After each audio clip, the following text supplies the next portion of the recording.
बिस्मिल्लाहिर्रहमानिर्रहीम। अस्सलाम वालेकुम नाज़रीन। आज की वीडियो बहुत ही ज़बरदस्त है क्योंकि इस वीडियो में मैं आपको बताऊंगी कि अफ्तारी में आपने कौन सी एहतियातें करनी है, किन चीज़ों से परहेज़ करना है।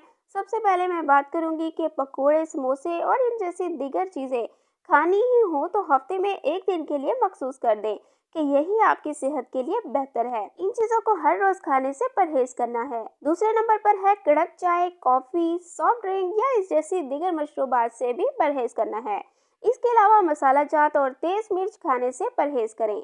सालन वगैरह में मिर्च मसाला नॉर्मल रखिए क्योंकि तेज़ मसाले प्याज, सीने की जलन और पेट की खराबी का सबब बनते हैं। अफ्तार के वक्त बहुत ठंडा पानी पीने से परहेज करना है क्योंकि इससे क्या होता है कि रोज़े में फ़ौरन बर्फ़ का ठंडा पानी पी लेने से गैस, तबखीर, मैदा और जिगर के वर्म का सख्त खतरा होता है।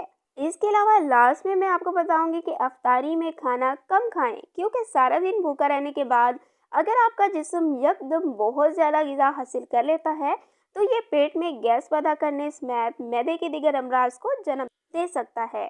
Thanks for watching. Please subscribe my channel.